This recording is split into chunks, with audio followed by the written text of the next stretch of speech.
Now, this was all in speculation, but what do you make of it? Because Jasprit Bumrah says he wasn't dropped, he opted out.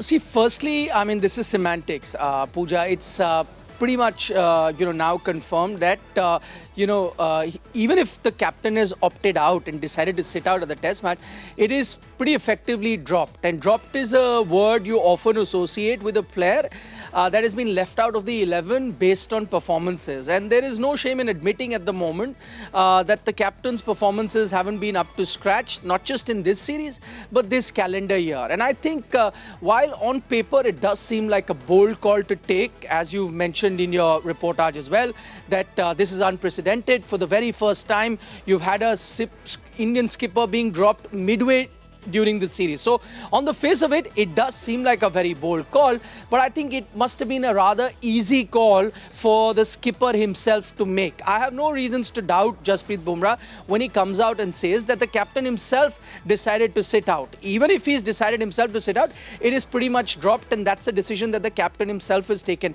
And why do I say that it would have been a rather easy decision for Rohit Sharma to take? Because you need to look at all the things that happened leading up to this particular test match. For one, his form, he had been struggling with the form, and if you had to honestly ask who is it that needs to sit out of the 11 to strike the right balance, I think the answer pretty much would be Rohit Sharma, even if Rohit Sharma asked himself that question. So that's one. His form has been deserting him for some time.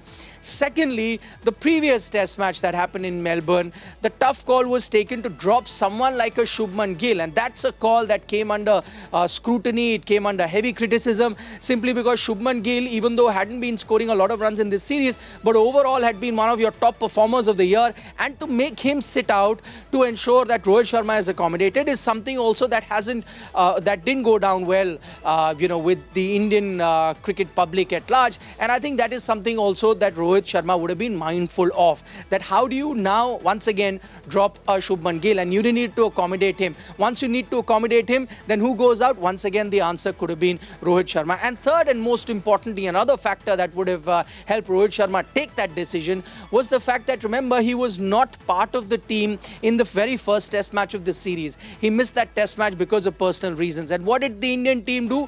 They went ahead and won that test match. He joins the Indian team from the next test match onward, and since then India have gone on to lose 2 test matches and drawn 1 test. So I think the results also were speaking to themselves, where I think Rohit would have said, okay, Nikhil, maybe it's best time to give back the reins to Jasprit Bumrah. Able to track the tournaments, is it the ODI, is it the test matches, and is it Rohit Sharma as a skipper or Rohit Sharma as a player himself who's facing the axe for a reason? How bad has his performance been in the past few months that possibly led to this speculation and a decision?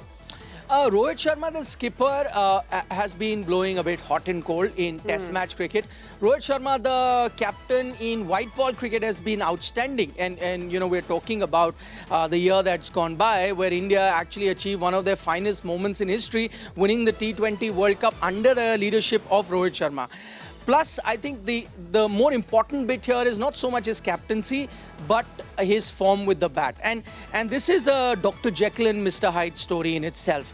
Rohit Sharma, the white ball batter, has been outstanding, even though he's retired from T20 cricket after winning that T20 World Cup. But overall, his white ball form has been good. Even if I take you a year back at the 2023 50-over World Cup, he was one of your standout performers. So Rohit Sharma, the white ball batter, captain, especially in ODI cricket since he's let go of T20, does have a future for maybe a couple more years. Maybe the Champions Trophy that we're looking at, who knows, maybe the 2027 ODI World Cup as well.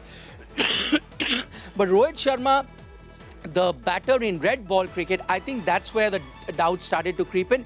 And the other factor, as I mentioned, one, his form deserting him.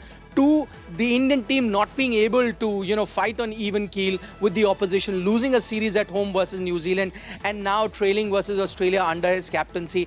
I think that, coupled with the fact that the form with the bat has deserted him, is something that would have led for Rohit Sharma to have taken this decision himself. Having said that, I don't think he would have been alone in that, Pooja, to take that decision. I'm sure he would have consulted the coach in Gautam Gambhir, and Gautam Gambhir, going by past record, if the captain would have taken his opinion, Gautam Gambhir is a player that we know calls a spade, and he probably would have given his honest feedback as to, yes, if there was someone that needs to be dropped at the moment for the balance of the team, it will be the captain in Rohit Sharma. Let's also not forget the role of chief selector Ajit Agarkar, who's with the team there. He's been actively involved in all decision making. He's been known to take some stern calls, as he took with a few other players a few months ago. Another person that would have been consulted and most likely would have voted in favor of Rohit Sharma sitting out would have been the chairman of selectors in Ajit Agarkar. So I think it would have been a collective decision of the team management, but I have no reasons to doubt what Jasprit Bumrah has come out and said, that it must have been initiated by the player himself in Rohit Sharma, whether it makes sense for the Indian team to sit out.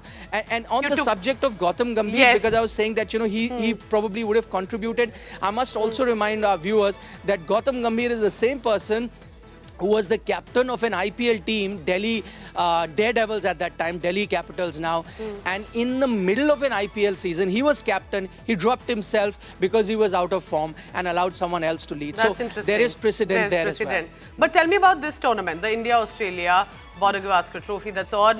Where do we stand right now? Why is everyone saying this looks like a do-or-die match? Well, that's because the WTC, the World Test Championship final, is still up for stake. For the uninitiated, WTC final is much like a World Cup final of Test cricket. So we all get excited when we reach a final of a World Cup in a T20 World Cup or an ODI World Cup. In Test cricket also, you have a World Championship final, and the winner is crowned as the world champion in the Test format. And India has played 2 finals, lost those. This time, their chances of making it to the final are hanging by a thread. This is why this is a must-win game on 2 counts. One, if you win this game, you keep your chances alive of qualifying for that WTC final that is to be taking place in June, earn the right to playing that final. And secondly, let's not forget, Border Gavaskar series at the moment, without doubt, is the greatest rivalry, India-Australia. So whenever they play against each other, each team wants to win. It's been touted as the #1 cricket series, Test series in the world. And each team wants to be winning this. For the last decade, India have held the Border Gavaskar Trophy, whether it has been played in Australia or in India. If India are to lose this Test match, after a decade, Australia will wrest back the Border Gavaskar Trophy. And that is something that the Indian team doesn't want. You win this particular Test match, you draw the series, and drawing the series would mean that the last time's winners keep the trophy and India would keep the trophy, which is why this is a very important Test match. All right, but that's interesting. But I do have an added question here. We're of course running these pictures of Gautam Gambhir, Rohit Sharma, Jasprit Bumrah. What Gautam Gambhir said a few hours ago, what happens in the dressing room should stay there. According to your experience, Nikhil, does this look like a rift widening between Gambhir and Sharma? I'd have to say, Pooja, that there's no smoke without fire. That everything isn't hunky-dory in the Indian team at the moment is an open secret. Now there are reports of reporters who are reporting from ground zero from Australia saying that, listen, India won the first Test match in Perth and the team usually goes out celebrating together, and that is something that we haven't seen. There are credible reports suggesting that there are multiple players that are putting their hands up that, we want to be captain, and, that also is never healthy, where everyone is then, hankering for positions of trying to be the leader of the team. And then when that happens, that also doesn't really augur well for a team. So I think all of these concerns that people have around the Indian team are somewhere, genuine. That the Indian team isn't on the same page is also something that we have seen, especially after India losing the New Zealand series. There were also reports that, there were discussions between the coach and the captain and the chairman of selectors, and a few, ground rules were set for the Indian team to be going forward. So it's not an ideal situation at the moment. However, I'll also add one more thing, Pooja, that every time that there is, news of rift within the Indian team, it is directly proportional to Indian team's performance in the middle. And what they are doing in a series. It's not to say that the Indian team has always been on the same page, but so long as the performances are coming and so long as the team has been winning, these stories tend to stay within the dressing room. This is similar to politics. If you're losing elections, someone has to take the blame. There must be a rift. And if you're winning elections, well, all is well. Absolutely. But stay on with me because I want your perspective on this report as well. This is, the Indian captain, a reputed popular team, and the skipper gets dropped, even if, of course, it is for just this match. But Has this happened in other countries? I think it did happen to Misbah, if I'm correct.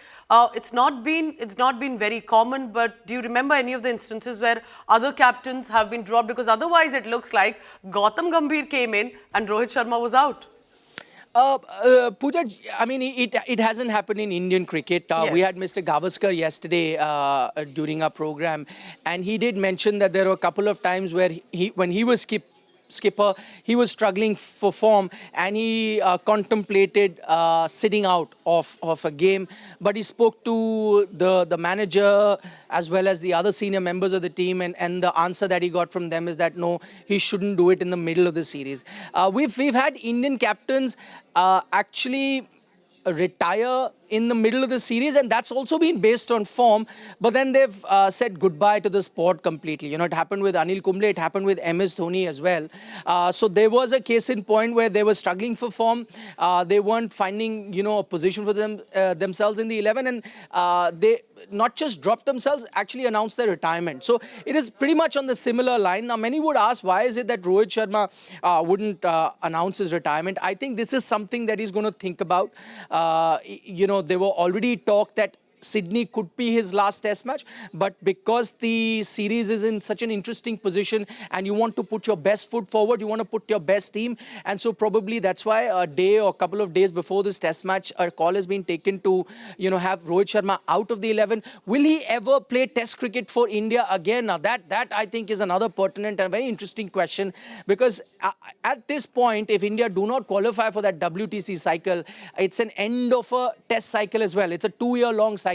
And India would then have to start afresh in the next WTC cycle. So it would make sense to start afresh with a new captain as well as a few young players. So I think in that sense, we'll have our answer at the end of the test match. The only reason probably why Rohit would have decided not to announce his retirement or even mention it is because what if India are to win this test match and you qualify for the WTC? He may want to lead the Indian team one final time at a big tournament like the WTC final and be the captain, provided you know, he strikes some form before that, you know, going into that WTC final. So I think that would be that one reason why he's at the moment decided not to announce his retirement. But we'll have to wait for the end of this test match really to answer that question, that what does the future hold for Rohit Sharma? If you ask me today, I think, and I'm only hazarding a guess, looking at his form and where the Indian team heads from here, he may already have played his final test match for the Indian cricket team. All right, we'll be waiting if there comes an announcement. It's a reminder, Nikhil, isn't it,